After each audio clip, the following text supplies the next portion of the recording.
أستاذ عزوزي عبد الرحيم أستاذ التعليم العالي وعميد كلية الطب والصيدلة بوجدة. La faculté de médecine et de pharmacie d'Oujda aura bientôt 5 ans, puisque le démarrage s'est fait en octobre 2008. Et actuellement, nous sommes en fin de 5e année. Ça veut dire qu'il nous reste 2 ans pour accomplir le cycle, qui est de 7 ans. Alors sur les 5 niveaux que nous avons maintenant, nous comptabilisons 1070 étudiants exactement, dont à peu près 55% sont des étudiants étrangers venant essentiellement des pays d'Afrique et du Moyen-Orient. Sur les 2 ans à venir, nous comptons recruter 250 pour l'année à venir et probablement un peu plus pour l'année d'après, de façon à ce que vers la fin du cycle, nous serions à peu près 1700 étudiants. Alors, pour encadrer les 1700 étudiants, vous imaginez qu'il faut beaucoup de monde, hein, aussi bien sur le plan pédagogique que sur le plan administratif et technique. Et par rapport à ces 2 plans, nous avons un gros déficit qu'il va falloir absolument combler de façon à ce que la faculté soit réellement autonome.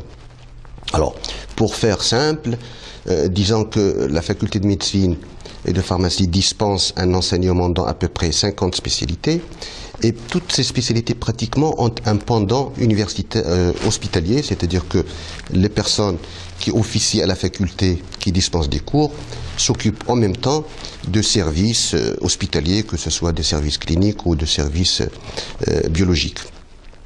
Et on estime que pour qu'une faculté soit autonome, il faut en moyenne 3 enseignants par spécialité. Il y a des spécialités qui nécessitent plus, surtout les spécialités cliniques, d'autres qui nécessitent moins, c'est essentiellement les spécialités dites précliniques. Alors, sur la base de cette moyenne de 3 par enseignant, logiquement, la faculté de médecine devrait disposer de 150 enseignants au minimum. Alors, ces 150 enseignants, je ne pense pas qu'on puisse les avoir avant une dizaine d'années, surtout au rythme du recrutement actuel, qui est un rythme pas très optimum à mon sens. Actuellement, nous sommes 62 enseignants, donc on est loin des 150. Il y a un gros déficit aussi pour ce qui est du personnel administratif et technique pour encadrer tous ces effectifs et pour assurer aussi un travail de secrétariat au niveau du CHU qui est en train de naître. Et globalement, une centaine de personnes sont indispensables pour la marche d'une faculté de médecine. Actuellement, nous en sommes à 22. Donc, vous imaginez l'ampleur du gap qui nous reste à combler. Et ce gap est d'autant plus important qu'il y a une extension de la faculté de médecine parce qu'il faut savoir que cette faculté n'est pas encore achevée et qu'il y a actuellement de grosses structures qui sont en train d'être achevées, avec notamment de nouveaux amphis, grands amphis, parce que les anciens ou les premiers amphis sont tout petits, incapables d'absorber le nombre d'étudiants que nous recrutons chaque année.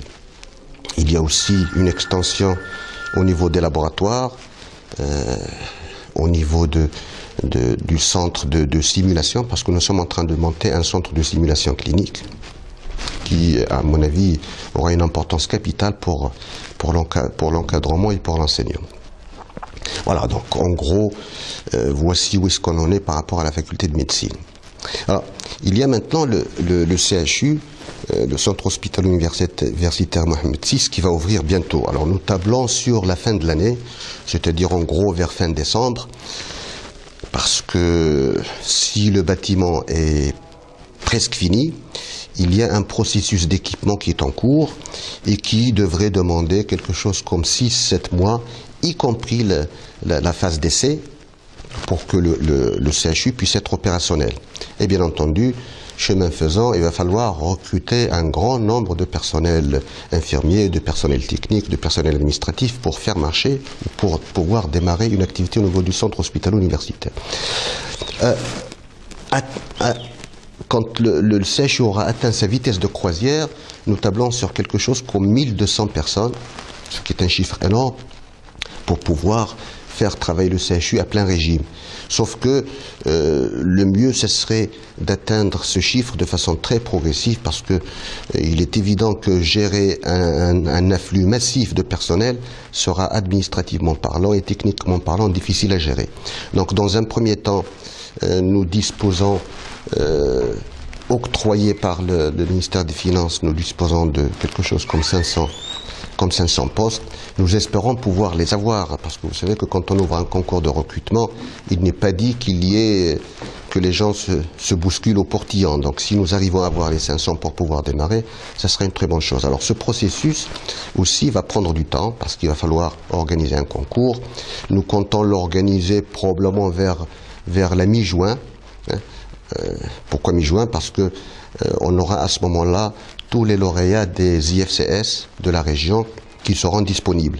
Donc, le processus d'équipement qui est en cours, le processus de recrutement que nous allons entamer, va nécessiter donc le délai dont j'ai parlé tout à l'heure, c'est-à-dire un délai de 7 mois à peu près, ce qui nous amène effectivement vers la fin décembre. Voilà en gros ce qui se prépare au niveau de la faculté et au niveau du CHU, qui, je le dis pour ceux qui ne le savent pas, sont deux entités qui sont extrêmement imbriquées, l'un ne pouvant pas fonctionner sans l'autre. Il y a même des pays où c'est une seule entité. Je donne l'exemple de celui des États-Unis. Et aux États-Unis, effectivement, le CHU appartient à la faculté avec on va dire avec une seule instance de tutelle. Ça, on n'y est pas encore. Et cette dichotomie santé-enseignement crée un certain nombre de dysfonctionnements. Donc il faut que les gens sachent que hôpital universitaire et faculté de médecine, c'est de facto une seule entité. Et que l'un ne peut pas fonctionner sans l'autre. Voilà. Merci beaucoup. J'aimerais bien aborder avec vous un autre volet qui concerne notre discussion. Donc vous avez bien éclairci tout ce qui est infrastructure, tout ce qui est ressources humaines et tout ça, du développement de cette faculté de médecine. Mais j'aimerais bien savoir qu'est-ce qu'il en est pour ce qui est la faculté de pharmacie, tout d'abord, et la faculté de tout ce qui est chirurgie dentaire aussi. Donc c'est très important de nous donner quelques idées concernant ça. D'accord. Vous avez raison de parler de pharmacie, parce que la faculté s'appelle la faculté de médecine et de pharmacie. Et il est légitime de se poser la question, où est la pharmacie? Alors voilà. Au Maroc, il n'y a pas de faculté de pharmacie à part, comme ça se passe dans d'autres pays. Donc, les facultés de médecine sont censées héberger une section pharmacie. Sauf que ça n'est pas automatique. La faculté de médecine de Rabat a démarré en 1962 et la section pharmacie a été implantée qu'en 1986, c'est-à-dire 24 ans après. À la faculté de médecine de Casa, qui date, elle, de 1975, la section pharmacie n'a été implantée qu'il y a 2 ans. Et encore, cette section pharmacie est pratiquement prise en charge par la faculté de médecine et de pharmacie de Rabat. C'est-à-dire que c'est les enseignants de Rabat qui vont y enseigner, et ça pose déjà un problème. Je dis ça abstraction faite du besoin réel. Parce que vous savez, il me semble qu'il y a déjà pléthore en pharmaciens, et dès lors que les lauréats de pharmacie n'ont de débouché en quelque sorte que dans les officines, rarement dans des laboratoires, eh bien, il serait, à mon avis, inutile que d'implanter d'autres sections pharmacie en sachant que les débouchés n'existent pas. Probablement que le jour où les pharmaciens feront, entre guillemets, autre chose que de la pharmacie d'officine, eh bien, peut-être que les besoins s'en ressentiront. Et à ce moment-là, d'autres sections pharmacie pourraient être implantées dans les autres facultés de médecine. Mais ça s'appelle faculté de médecine et de pharmacie pour anticiper sur le jour où la section pharmacie sera implantée. Mais moi, je pense que pour le moment, le besoin n'y est pas. Et de toutes les façons, si on pense implanter une section pharmacie, c'est toute une logistique qu'il va falloir préparer. La pharmacie, c'est essentiellement une formation en laboratoire. mon laboratoire spécialisé. Donc il ne s'agit pas seulement disons, de démarrer un enseignement facultaire, ça c'est pas difficile, mais pour tout ce qui est travaux pratiques, c'est quelque chose comme 12 laboratoires qu'il faut implanter. Je dis 12 comme ça de mémoire, parce que c'en est probablement plus. Voilà. Par contre, pour ce qui est de la médecine dentaire, ça devrait être une faculté à part. Hein. Donc, les facultés de médecine dentaire au Maroc, il y en a 2, c'est des facultés à part entière. Donc, elles ne sont pas affiliées aux facultés de médecine. Pour ça, je pense qu'il y a effectivement un besoin. Je pense que c'est dans les plans du ministère de tutelle.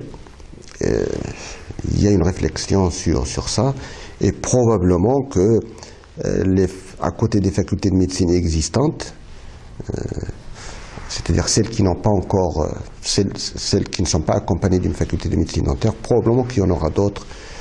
Je pense à Marrakech, à Fès et pourquoi pas à Oujda. Voilà. Donc, monsieur le professeur, vous nous avez donné une idée claire. Les effectifs et tout ça d'enseignement et d'étudiants, etc. Et là, sur base de ces données, j'aimerais bien, j'ai une petite réflexion. Est-ce que vous pensez que la qualité de formation, est-ce que la formation d'un médecin, donc c'est une responsabilité, le médecin a une vie humaine devant lui, et qu'une formation avec uniquement des assistants ou des maîtres assistants, est-ce que ça ne peut pas un peu ennuyer, puisqu'il n'y a pas beaucoup de professeurs et tout ça, Non, alors, dans cette faculté de médecine, ce sont 2 volets. Il y a un enseignement facultaire, théorique, avec des travaux pratiques, et il y a un enseignement sur le terrain, c'est-à-dire les stages hospitaliers.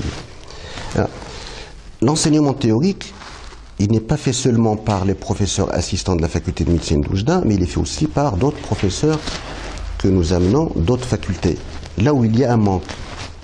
Ceci dit, moi je n'ai pas de crainte par rapport à la qualité de cet enseignement théorique. Pourquoi ? Et ça je le dis d'expérience. Autant un enseignant chevronné qui a 30-40 ans d'enseignement, je vais le dire comme ça, est blasé, et il n'est pas dit que les enseignants chevronnés, expérimentés, maîtrisent les outils modernes de l'enseignement, autant les jeunes enseignants, d'une part, maîtrisent ces outils-là, les nouveaux outils pédagogiques, d'autant que tous les enseignants recrutés à la faculté de médecine d'Oujda ont validé un diplôme de pédagogie médicale.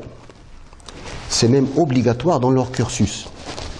Et deuxièmement, quand on est jeune enseignant, on a la motivation que peut-être d'autres plus vieux n'ont pas. Autrement dit, c'est des gens, et ça je l'ai constaté sur le terrain, c'est des gens qui sont dans le défi.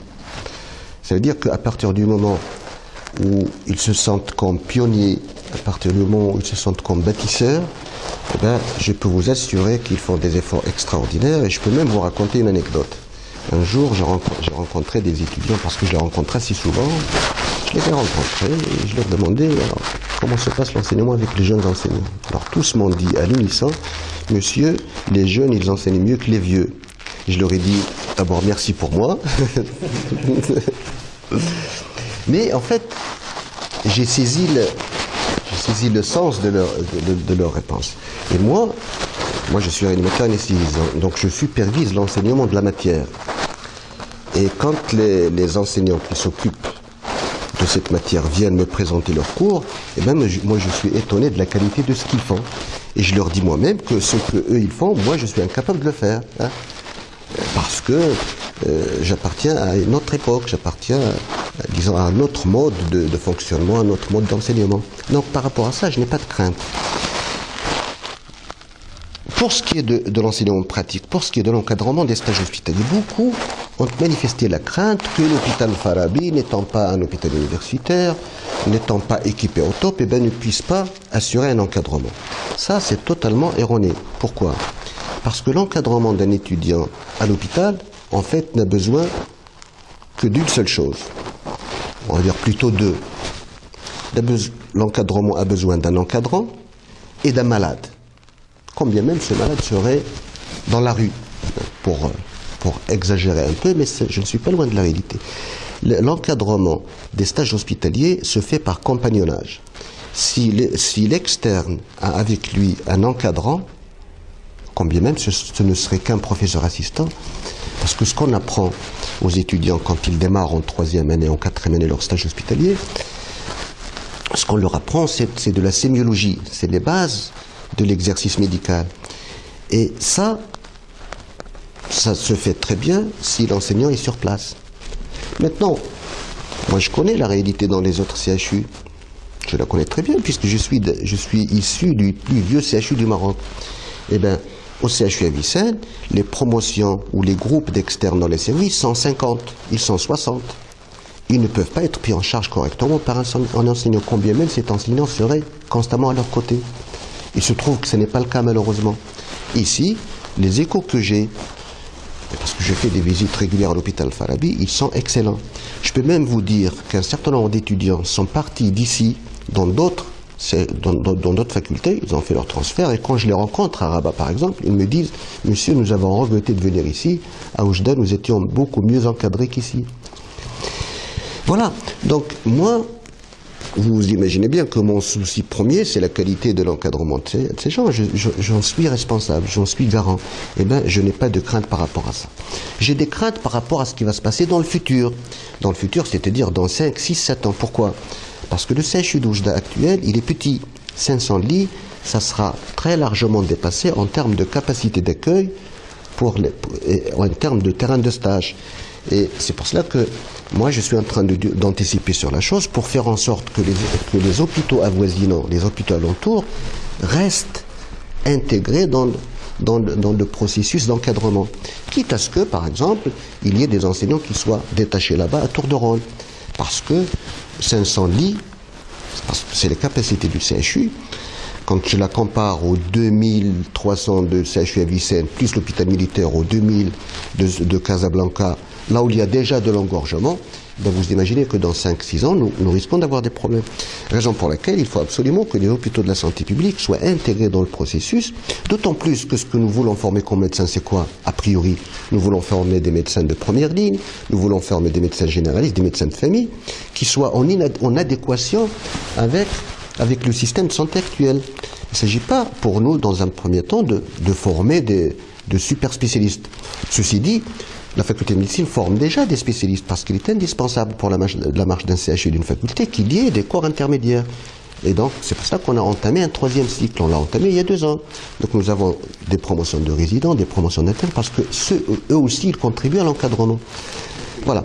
Donc, l'encadrement pratique, c'est du compagnonnage.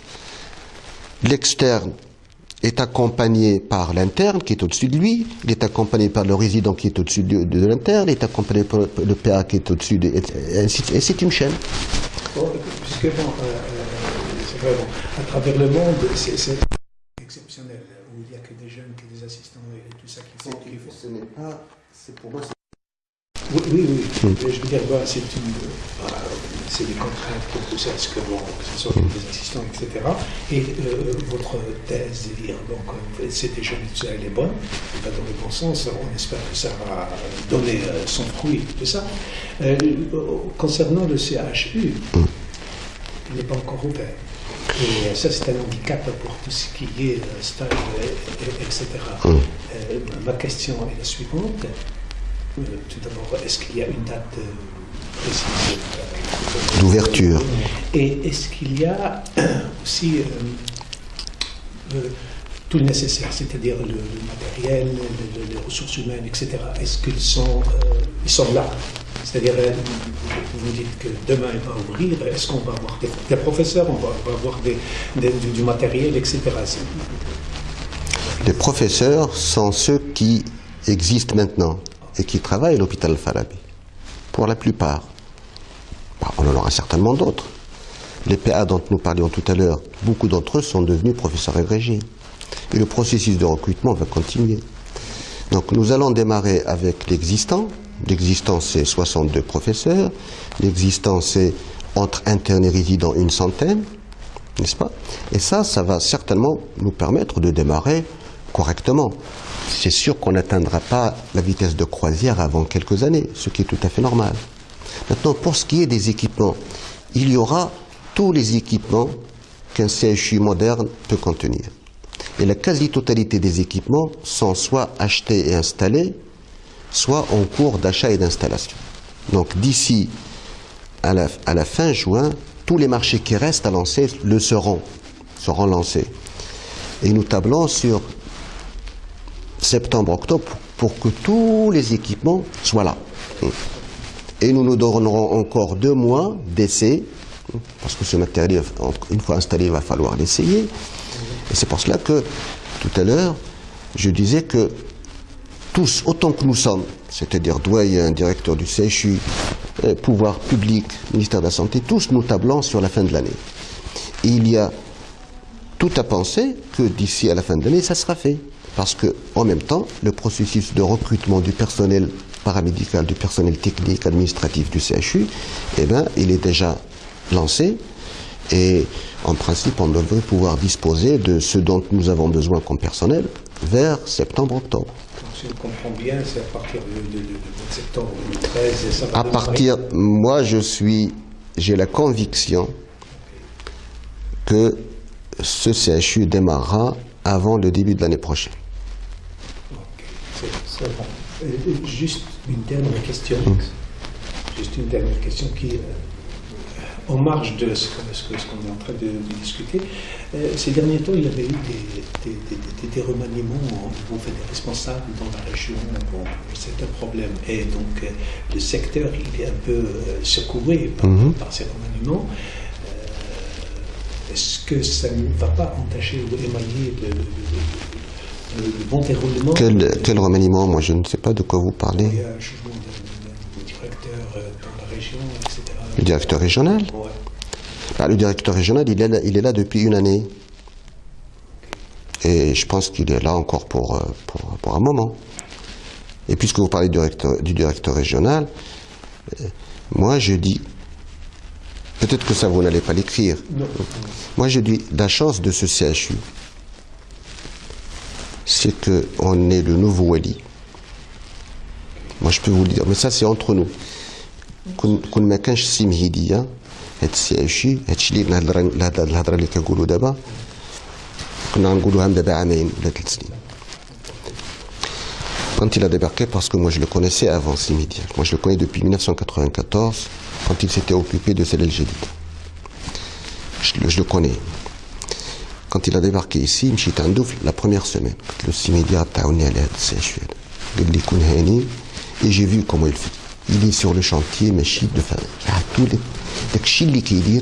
inimaginable. Et sans lui, jamais on en serait là où on est. Et donc ça, c'est la première chance. La deuxième, c'est le nouveau directeur régional, Sikouala. Sikouala a été mon élève pour l'histoire. Donc il me connaissait, moi je ne le connaissais pas. Il me connaissait parce que fait des scènes, donc voilà, apparemment Carreto. Ce monsieur, il nous facilite la tâche d'une façon inimaginable. Parce que nos étudiants, nos enseignants, ils sont Al-Farabi. Et il s'est passé à Al-Farabi ce qui ne s'est pas passé à Marrakech ni à Fès quand ces deux CHU ont démarré. Parce qu'ils ont démarré aussi, comme nous, dans les structures de la santé publique. Ils ont eu des problèmes monstrueux qui étaient inhérents à quoi? Qui étaient inhérents à une animosité, à une inadéquation entre des CHU qui débarquent et des médecins de la santé publique qui sont là. Et ça a créé des problèmes monstrueux. On les a jamais eu ici. On les a jamais eu, pourquoi? Parce que moi, quand j'ai débarqué, il se trouve que tous les gens qui sont à l'hôpital, je les connais. Ceux que je ne connais pas, eux, ils me connaissent. Et tous m'ont dit, ils m'ont facilité la tâche de façon extraordinaire. On a, comment dire, les portes grandes ouvertes à l'hôpital Al-Farabi, alors que c'est une structure de la santé publique qui n'est pas censée, comment dire, intervenir dans le processus d'encadrement et d'enseignement. Et avec Hachi, Fokt Sébaston. Maintenant, quand Sikouala est venu, les portes qui étaient entrouvertes comme ça, elles sont devenues grandes ouvertes. Et d'ailleurs, le directeur général du CHU, il est nommé maintenant, Sid Daoudi. On attend juste le papier officiel.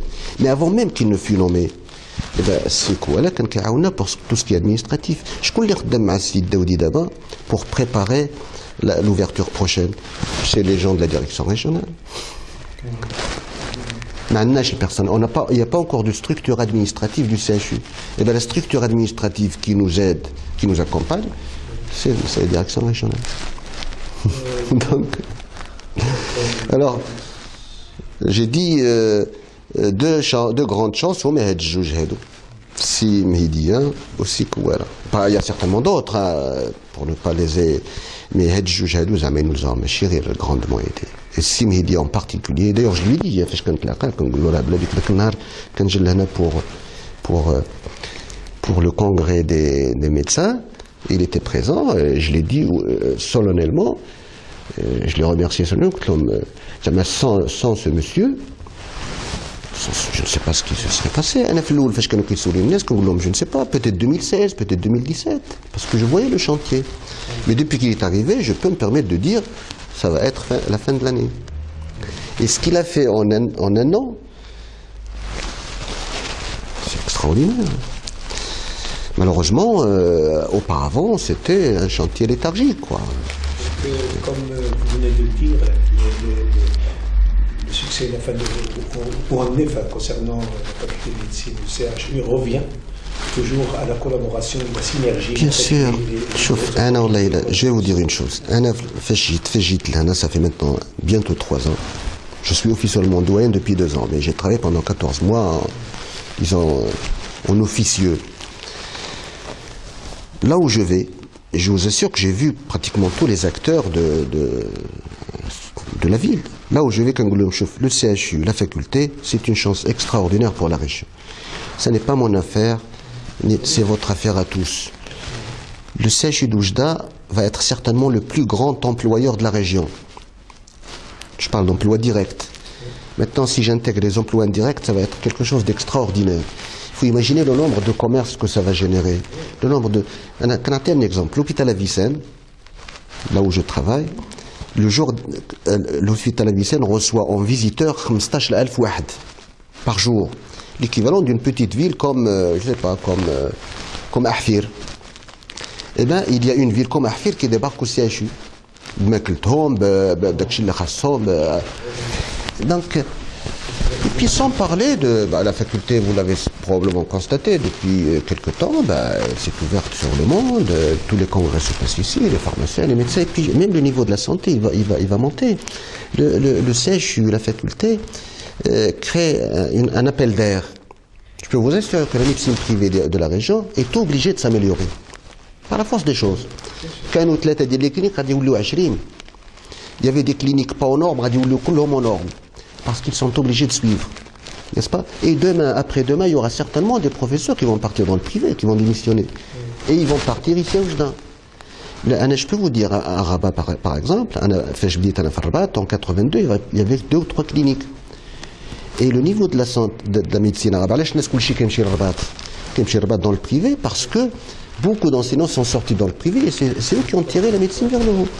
Donc, à court terme, à moyen terme, à long terme, le CHU d'Oujda, la faculté d'Oujda, va créer, c'est un coup de boost extraordinaire. Monsieur le professeur, on vous remercie beaucoup de nous avoir éclairé sur la situation du CHU. C'est une valeur ajoutée pour la région. C'est une très grosse valeur ajoutée. Dernier mot. Merci beaucoup pour ce que vous faites. J'ai vu que vous avez publié ça, ce qui m'a fait énormément plaisir, parce que j'aime bien que les médecins soient de temps en temps mis en valeur. Vous savez comment ça se passe actuellement, malheureusement, les médecins sont pointés du doigt. À tort ou à raison, je suis sûr que dans toutes les professions, il y a les bons, il y a les mauvais, il y a les ripoux, il y a les brebis galeuses, Mais ça me fait mal quand les médecins ne sont cités un peu partout que pour le négatif, quoi. Alors quand il y a des choses positives comme ça qui sont dites, moi ça me fait plaisir. Et je peux vous assurer que le monsieur dont vous parlez ici, le docteur Lamri, c'est quelqu'un qui est résident. Oui. Le docteur Lamri, il a probablement 55 ans. C'est-à-dire quand il aura fini ses spécialités, il sera à la retraite. Mais il est d'une abnégation, d'un sérieux extraordinaire. Je lui tire mon chapeau. Sid, il est peut-être plus âgé que moi. Hein. Il démarre sa spécialité à 50 ans ou à 52 ans. Mais ce qu'il fait à l'hôpital, c'est... Et donc quand je vois son nom ici, ça me fait plaisir, parce que je me sens un peu... Voilà. C'est comme si c'était moi dont on parlait. Et bien sûr, c'est Bouziane. Alors c'est Bouziane et pas Bouziani. Et donc ça encourage les gens à aller de l'avant. Mais le reste, ça décourage. Mais honnêtement, quand moi je vois écrire des choses qui souvent ne sont même pas vraies, ça décourage les bonnes volontés. Donc merci pour cet article.